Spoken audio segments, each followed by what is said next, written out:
I have a couple things before we get started. We have 45 minutes allotted for this session, and I am Jenna. I am the Program Manager of Support Services. I do our Get Connected groups and our peer support program. I'm really happy to be moderating this session. I have to read a quick disclaimer for you guys. The information presented during this session is not medical advice, nor is it intended to be a substitute for medical advice, diagnosis, or treatment. Always seek the advice of your physician or other qualified health provider with questions concerning a medical condition. Immune Deficiency Foundation education events offer a wide array of presenters, including content developed by healthcare and life management professionals. The views and opinions expressed by guest speakers do not necessarily reflect the views and opinions of IDF. So, now with that being out of the way,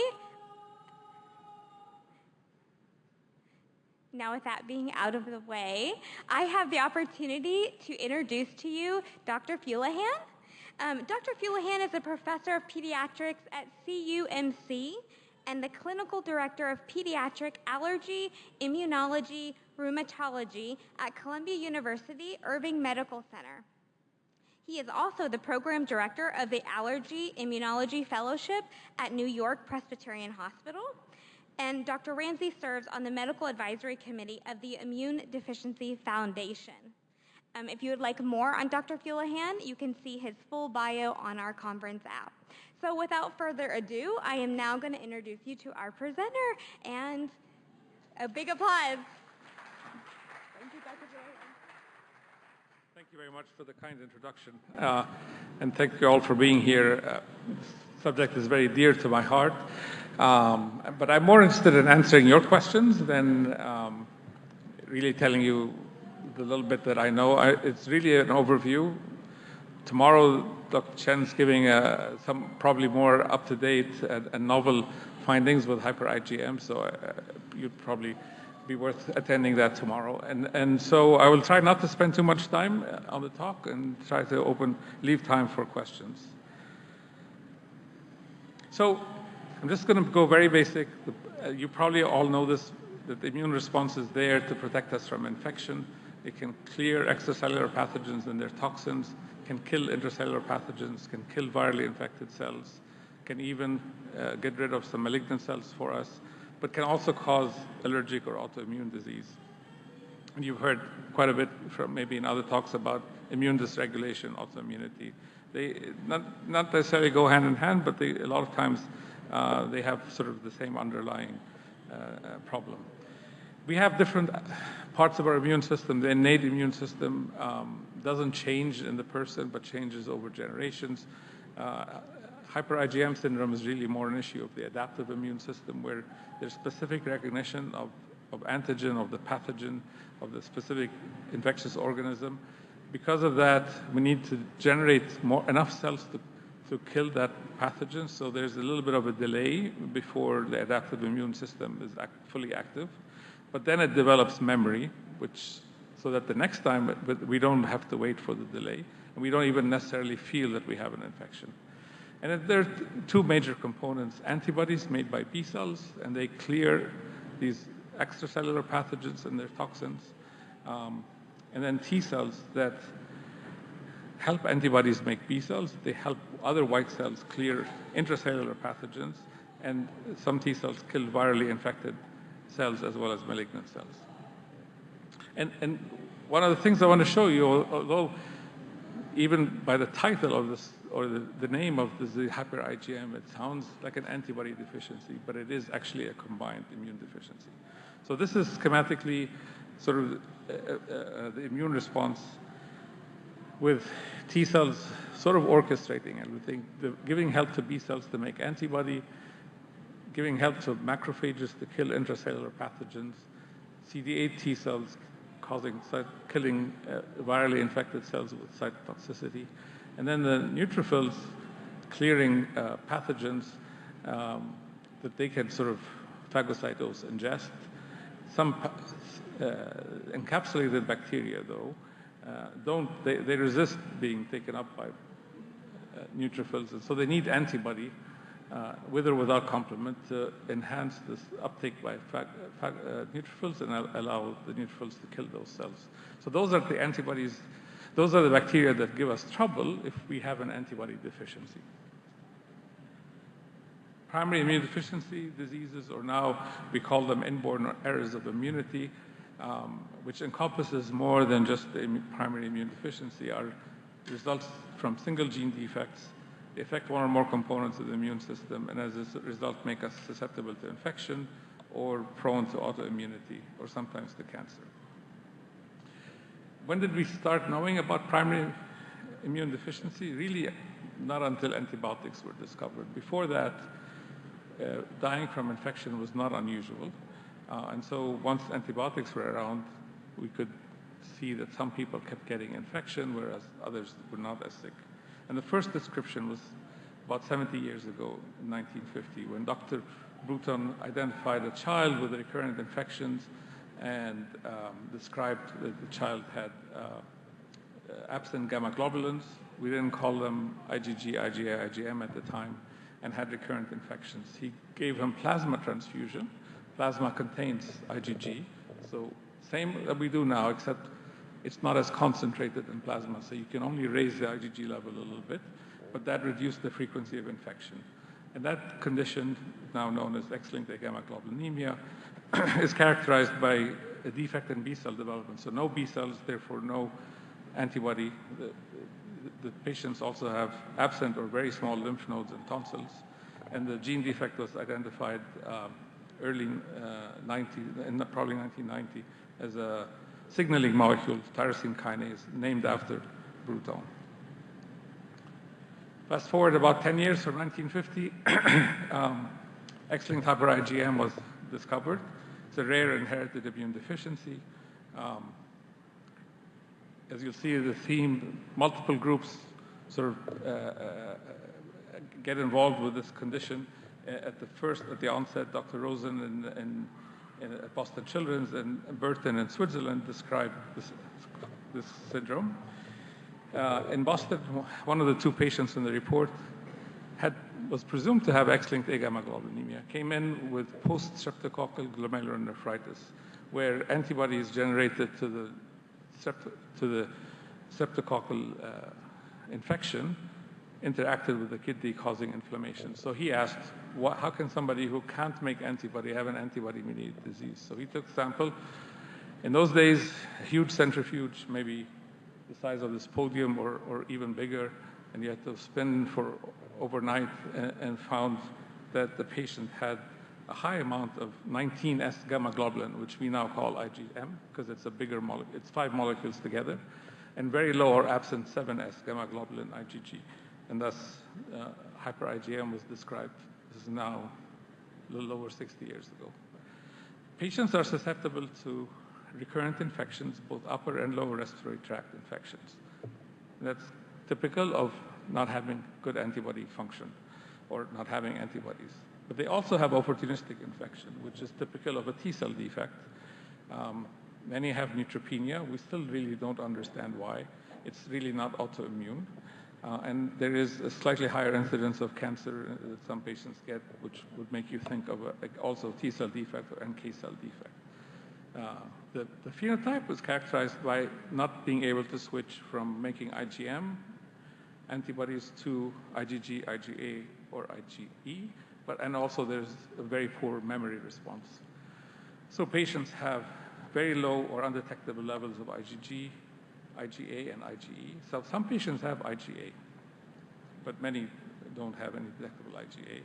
They tend to have normal or elevated IgM. So I think early on when they presented after having frequent infections, IgM levels were high. Nowadays, when we diagnose them, we're able to do it faster, and we don't always have high IgA levels. So it's a little bit of a misnomer. If you immunize these patients, they'll make IgM antibodies, but they will never switch to IgG, and they don't have a memory response, and I'll show that schematically. And so it was described in 1960, 1992, 5 groups identified the defect in CD40 ligand. Our group was working in Boston at the time. Dr. Hans Ochs, who just spoke on Wiskott-Ulrich also was in one of the groups that identified CD40 ligand as a defect in X-linked hyper IgM.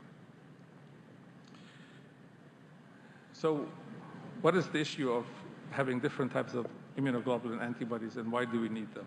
So they come in different types because they have different function. The IgM, IgD are first found on the B cell. Those B cells will make IgM, and then they have to switch to make the other isotypes. The variable region determines the specificity, what this antibody is going to target, and that's a combination of the light chain and heavy chain. There are two identical heavy chains, two identical light chains in an antibody. The heavy chain, constant region, not the variable region, determines the type, IgM, IgD, IgG, A, or E, and determines the function. And I'm going to skip and go back to the next previous slide. So as you can see from this graph, it's a little crowded, just to show you that different isotypes of immunoglobulin have a variety of different functions. IgG and IgA are very good at neutralization. IgG1 and IgG3 at opsonization. IgM is very good at activating complement. So is IgG3 and IgG1. IgE sensitizes mast cells to clear parasites, but in modern day, it's much more to cause allergic disease. IgA is found in breast milk, protects the baby's mucous membranes and gut. IgG is transported across placenta, so the baby is born at full term with their mother's IgG level and protects them in the first 6 months of life. IgM stays inside blood vessels because it's big, but IgG can get out of the blood vessels, but not into cells. So antibodies have a variety of functions. They can neutralize viruses or toxins. They can clear pathogens, even outside the blood. They can even bind to viruses, take them inside cells, and via a very high affinity receptor, clear viruses intracellularly. But the cell is doing it. IgG is facilitating it. They help neutrophils phagocytose pathogens with or without complement. And they can use complement to lyse microbes directly, as well as target cells for killing by natural killer cells. So they have a variety of function, and they're important for our immunity. B cells on their own, when they develop in the bone marrow and become mature B cells, they're IgM and IgD on their surface. They make both at the same time. They both have the same specificity. It's not known what IgD does. Maybe it's important just in cell signaling. IgM gets secreted and makes antibody. But to switch and develop into a memory B cell, it needs T cell help from CD40 ligand. And without it, it doesn't do that. And so in this condition, the T cell help is absent, and therefore B cells don't make good antibody, and we're missing antibody. Here's schematically how the T and B cell interact. The B cell, and actually any other, like a macrophage, which are antigen-presenting cells, take up a pathogen and present a small piece of protein. You see it as a black square in the MHC2, and present that to a CD4 T cell. The T cell gets activated, and it expresses CD40 ligand on the surface. At rest, there's no CD40 ligand, only after activation. And CD40 ligand binds to CD40, starting activation of the B cell or the antigen-presenting cell. It upregulates co-stimulatory molecules, so that helps the T cell become a better cell, differentiate. They secrete cytokines that help differentiate the T cell into what it's going to become. And in B cells, it triggers this immunoglobulin isotype switching by activation-induced cytidine deaminase, AID, or uracil N-glycosylase. You don't have to remember the name. They are the ones that cause this isotype switching, and it leads for switching from IgM, IgD to IgG, IgA, or IgE. It also stimulates the process called somatic hypermutation, which makes the antibodies of higher affinity.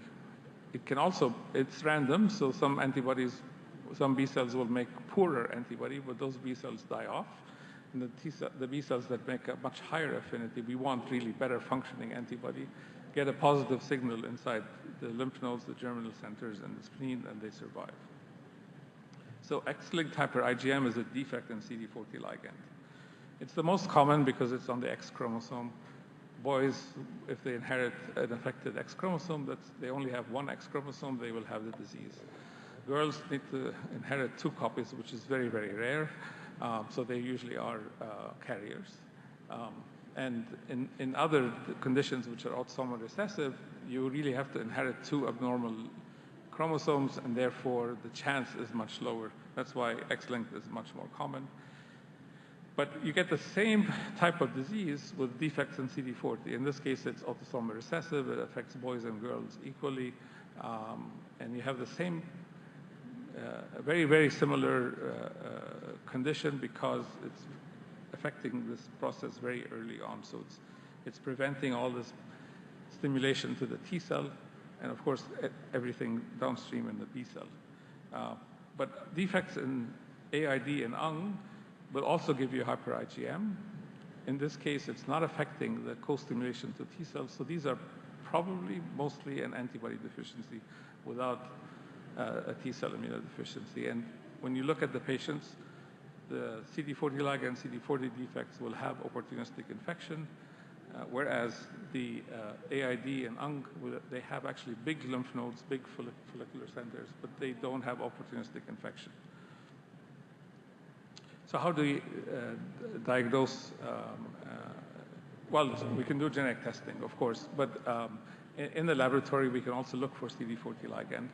A resting T cell does not express it. If you look at the left on the normal individual, so the dotted line is at rest. When you stimulate those cells, you see the black line with the CD4 portion of the T cells expressing CD40 ligand. And here are 2 patients who don't express CD40 ligand. They do express other activation markers, so that's specific for CD40 ligand. If you look at the lymph nodes in these patients, on the right, you see a normal lymph node with the germinal centers where all this is happening, where the T cell and the B cell are interacting, and then B cells go into the middle and they do their isotype switching and somatic hypermutation. So you see all those germinal centers, but patients with hyper IgM don't have any germinal centers.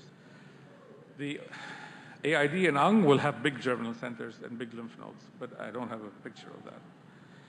And going into the memory response, the normal immune response, you get a first infection, you stimulate B cells, you mostly make IgM, and it's low affinity antibody.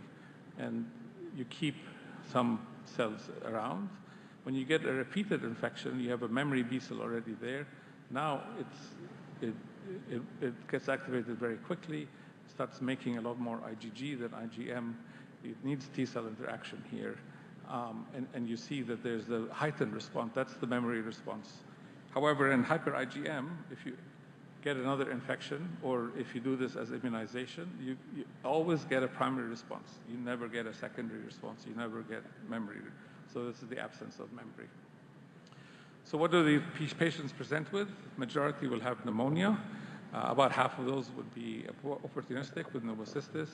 A lot of upper respiratory tract infections. A large percentage have neutropenia. Half of them would be chronic. The other intermittent. Then there's anemia, diarrhea, oral ulcers, sepsis, meaning a blood infection, hepatitis, sclerosing cholangitis usually follows another opportunistic infection. There can be infections of the brain, and there's a small number of tumors that happen. Higher than the general population, but it's in a minority of patients. These are a combination of data from 2 registries, the American US IDNet and the European registry. So I also looked at combined the causes of death in 21 out of the total of 135 patients who were reported. And infection was the most common cause from as young as 9 months of age up to, in this case, 20 years was the oldest with infection. Liver failure up to like 39 years of age, and cancer in 4 out of all these 135 patients. Usually cancer of the liver or neuroectodermal tumor. Now, the Hyper IgM phenotype is really describing the autosomal recessive because it affects boys and girls equally. And again, it's low IgG and for sure low IgE with normal or elevated IgM. And in this case, autosomal recessive, so it's less frequent, but also has a defect with immunoglobulin I-step switching. There are a number of other conditions that can cause elevated IgM or hyper IgM because AID and UNG, they will break the DNA to allow the switching to happen. And then you need DNA repair enzymes to put it back together. So if you have defects in these DNA repair enzymes, they can present with hyper IgM. They tend to have other problems, especially susceptibility to cancer, because they're not only repairing the I-step switching, they repair other DNA defects. So like the ataxia-telangiectasia, some patients have hyper IgM, but they have many other issues, Niemann breakage syndrome, and so on. So I don't put them as like the primary hyper IgM, but they could present as hyper IgM.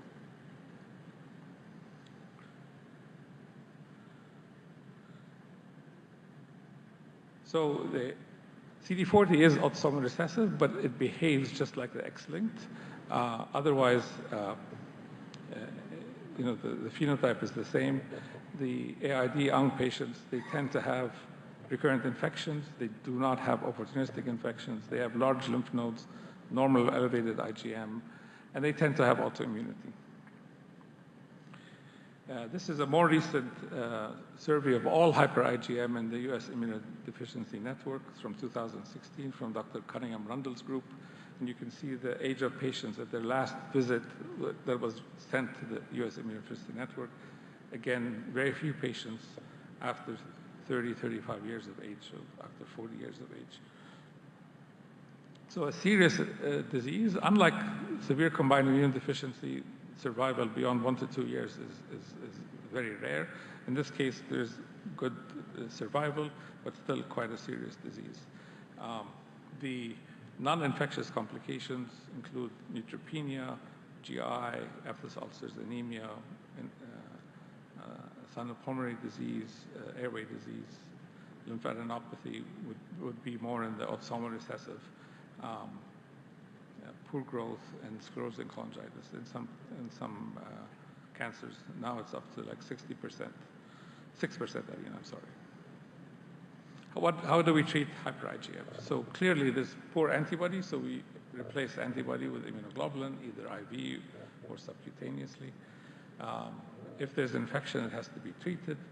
Because of risk of opportunistic infection for the X-linked or the CD40 defects, they need prophylaxis against pneumocystis. I apologize, I should say trimethoprim sulfamethoxazole and not use a brand name. Some patients with the neutropenia have used granulocyte colony stimulating factor. I have not treated anyone with it, but if the neutropenia is bad, it does help. Long-term use could be problematic. And then stem cell transplantation, if we have a good donor, can be curative. There was always a question, does early therapy with IVIG reduce the infection-related complications? Infection-related complications possibly, but there's still other complications that IVIG does not really help. So a more definitive therapy would be ideal for this condition. Just to show you the difference between IVIG and subcutaneous IG, when you have IV, you get a peak and you drop it down. In the old days, we aimed for a trough of 600. We now raise our trough to at least 800. And with the sub-Q, it's a much more steady state. You want it to be higher than the IgG trough because that's always where it is. You don't have that peak. And so I like the sub-Q to be over 1,000, but certainly above 800, at least above 800. The goal of treatment is to prevent infection, reduce frequency of infection, reduce severity, and allow as normal lifestyle as possible. So what about stem cell transplantation? It's a potential cure. It's not risk-free. There is risk of complications.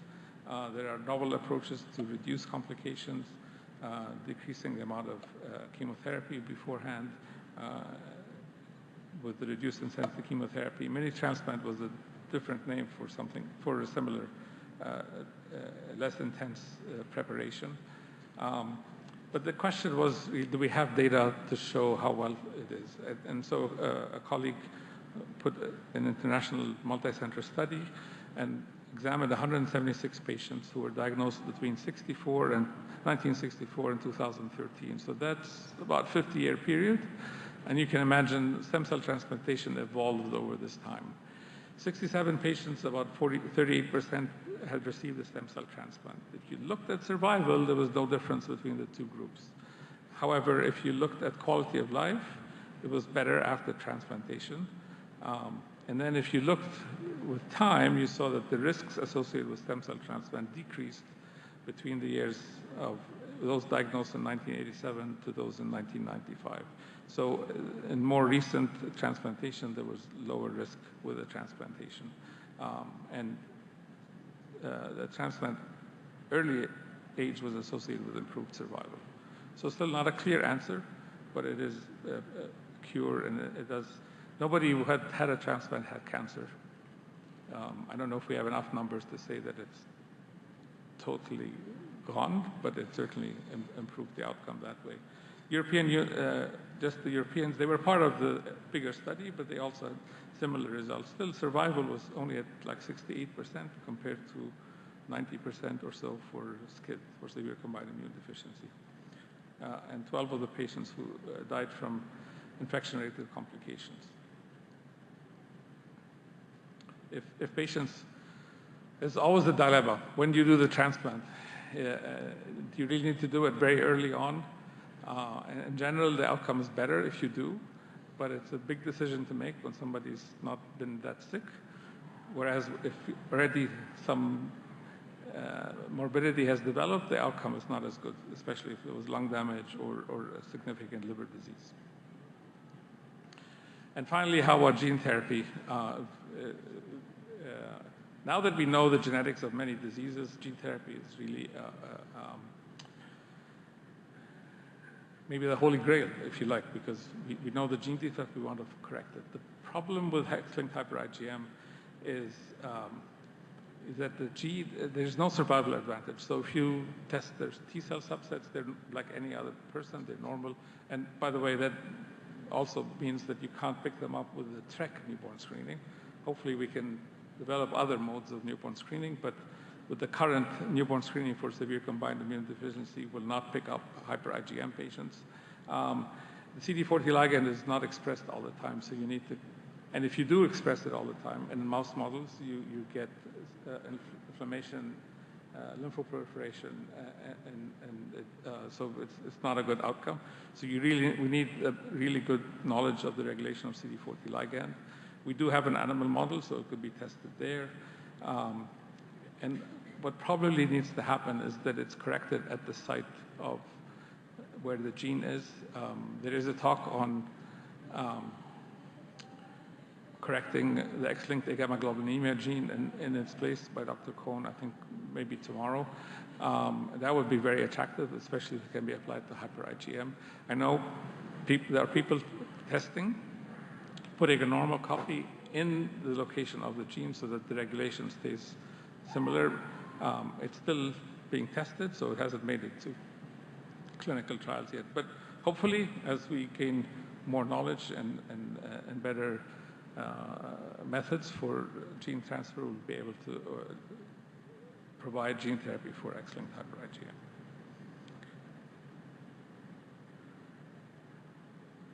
So in summary, the Hyper IgM syndromes and it's like other immunodeficiency diseases are rare defects of host resistance.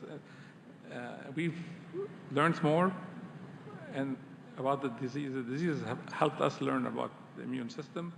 And now it's been 70 years. We've gone from identifying the disease, discovering the gene defect, and hopefully we'll get to a molecular cure and develop more precise treatments. So, questions? Thank you.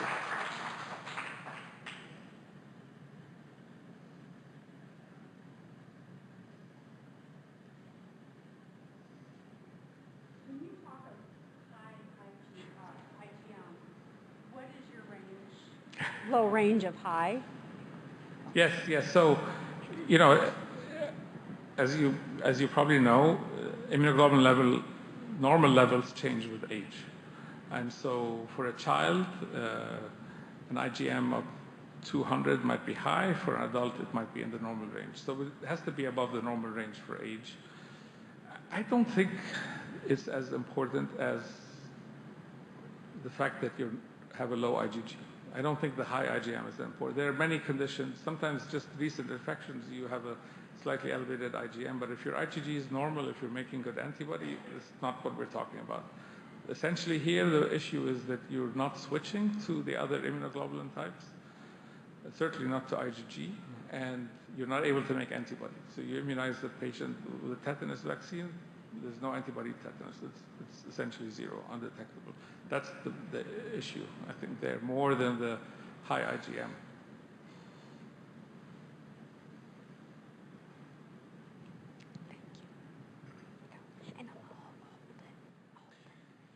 Yeah, hi, doctor. I was wondering if you could give a little more information. I know it's kind of like you can't predict at this point, but with regard to gene therapy for this X-linked hyper IgM, it sounds like there's some promising advancement, but it's still unknown. But if you had to guess, do you think there will be a gene therapy treatment, and roughly for children, how long do you think that would be? I know it's a guess, but just... No, it's good. I thought it was going to be here sooner. I tried with the classic techniques a long time ago, which didn't work for hyper IgM, partly because the promoter we used was not very strong. We did mouse models. We found, actually, in the lymph nodes, we couldn't see any CD40 ligand. We did find in the spleen in the spleen we couldn't find any. And usually in the mouse you sacrifice, you take the spleen, you test. So then we looked at lymph nodes and we found some expression there, but functionally they didn't make antibody. So another group had done it without regulation, and they got these lymphoproliferation. The mice died, and so that wasn't a good. But now with the CRISPR-Cas9, with the TALENS technology, you can sort of break the DNA sort of in a specific place and put the CD40 ligand gene there. Now, the vectors they use to do that don't go into stem cells very well, which is where you really want it. I personally worry if it happens after the thymus, we might be in trouble, because this is where they learn sort of to be tolerant.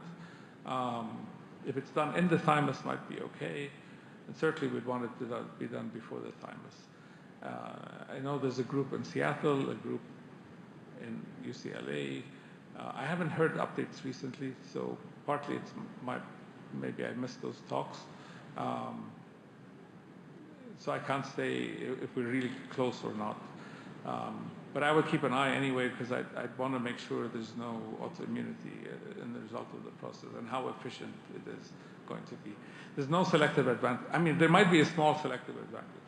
I sort of believe a normal T cell will probably do better with CD40 than a T cell that doesn't have CD40 ligand. But in reality, T cells develop, they're there. So it's not like you have no T cells in severe combined immunodeficiency. You correct a few stem cells, and then you get a lot of normal T cells. This won't be like that. So it's a competition to generate enough normal T cells. Somewhere, for sure, probably about 10% would be great. Maybe as little as 5%. That information we can get by studying carriers to see how, because the carriers will express anywhere between, on average 50%, but anywhere between 1 to 99% normal T cells. So if we study the carriers better, we may have a better idea of how little we need. Of course, we need the technology to be able to get some, at least, to get there. So it's hard to predict, but developments are happening very fast. So I don't know, I was hearing something on totally unrelated field on NPR about somebody predicting just advances in technology. And he was the only one who predicted things because he used the mathematical model that just showed that it's really exponential, right? And so our advancements are exponential. And I don't think it's exponential, but we're learning a lot more, much faster. So I would say 10 years, if I were to give a guess. Thank you, Dr. Pulahan. I think we have time for one more question. Take the two. Oh, okay. No, we'll get two questions. We'll get two questions. Cut you off? Yeah, I had my hand up every time. Thank you. I'm going to hold. Okay, could you just go back for a minute? I was a little confused on the Hyper IgM. There's the X-linked, that's what we hear. But then there was another type also? Yes, so they are the Can you explain that just a little bit again? Sure, Thank you. Sorry, I went too fast maybe. So the one that really was discovered in 1960 is the X-linked Hyper IgM. I don't know if is there a pointer? Oh, there it is. Okay. And it's a defect in CD40 ligand. But then, you know, soon after this discovery was made in the 90s, early 90s, we found that there were patients who had what looked like Hyper IgM, but they didn't have a problem with CD40 ligand at all. And then we found there were girls who had the same phenotype. And the first one that was discovered was AID. This was discovered two ways. One, it was the process of isotype switching. They discovered this gene played a role in isotype switching. Then they tested some of these Hyper IgM patients and found that they had defects in AID. Now, AID is purely a B-cell defect. The other antigen-presenting cells, monocytes, so on, they don't have AID. It's only used to switch immunoglobulin isotype. And so it's essentially an antibody. So it has the antibody disease that Hyper IgM patients have, but not the opportunistic infections and the T-cell immunodeficiency. And then in CD40 was discovered Saudi Arabia or Turkey, where there's a lot of consanguinity, so you pick up autosomal recessive diseases more frequently. And this one is exactly like the X-linked form because the defect is very early. It's really essentially at the same stage, right? All this interaction is defective because of these defects. And then this one, uracil N-glucosylase, was also discovered. Maybe this one, and then CD40. So all these three are autosomal recessive in that they affect males and females equally. These two are similar because they cause opportunistic infections, and these two are mostly an antibody deficiency with large lymph nodes. A patient I followed with AID defect, we had to talk through an interpreter. It took us a while to figure things out, but she wasn't getting better. I was increasing her gamma globulin. Finally, to discover that she was snoring and sleep apnea. Took out her adenoids, and she grew she shut up in growth. It was just affecting her quite a bit, just because of the large adenoids. So, unless you don't pick up in these other two patients. I don't know if that answers your question. Somewhat, okay. So, you'll find an immune deficiency. We have a main disease, like X-linked agammaglobulinemia, but then we have other forms of agammaglobulinemia because it's a pathway. This is a signaling pathway starting with CD40 ligand, CD40. I did not include NF-kappa B. It would complicate things a little bit more, but those patients with NEMO defects, ectodermal dysplasia, and immunodeficiency have Hyper IgM too. And then you get this AID uracil. So it's a signaling pathway. Defects all along will give you similar features. Slightly different because it's at different stages, but and you'll find that in many, many immune deficiencies. And I think there was one last question. Okay. Oh, yeah, thank you for all the information. I just wanted to maybe double click on the survival statistics that you offered post the HSCT. Yes. Now, and you mentioned that it's study. well, you said post the transplant survival rate, it was 32% deceased that were connected to some kind of infectious related complication. Yes. You know, is there a way to look little deeper in the data, is that something that were the patients compromised before transplant, or is it a reactivation of a virus post related to? So I don't know if that information is accessible from the paper. They clearly, if there was pre-existing lung damage, it was a risk factor. And from the total, 58% were cured, but if they had no liver disease, it was up to 72%. So having liver disease was also a risk factor. In general, you wouldn't take someone to transplant during an active infection. You would treat it first. So I doubt that anybody had the known infection. But as you know, with transplantation, you're doing some immunosuppression, you're hitting the bone marrow, so you can activate viruses. So if they had CMV or they had Epstein-Barr virus, those can come up just while you're doing the transplant. So those can be a factor. I'm not sure how many of those were because of like pre-existing EBV or CMV, but infection seemed to be a big complication for these patients. Again, this argues for doing it early rather than late, because the less complications you have, the better the outcome. You want to make sure you have a good donor and a center that has had experience doing transplants, ideally with Hyper IgM as well. The experience we had in Chicago when I was working at Lurie Children's was very good with Hyper IgM. Even some minor liver disease got better. I know there are other patients that had more severe liver disease that got worse after transplant, so it's not total. But we did have one patient who did not, whose transplant did not take, so he was back to his old self again. But all the others, I think, survived well and were off gamma globulin. But that's just about 10 patients or so. That's why you need the big numbers to know better. Akiva, you had?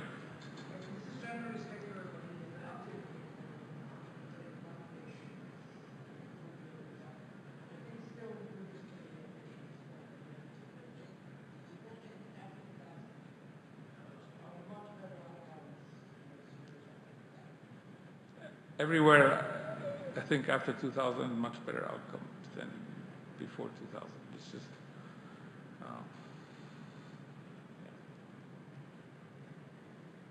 and what I quoted for the data in Chicago was after 2002. So. Thank you so much, Dr. Thank you. Houlihan.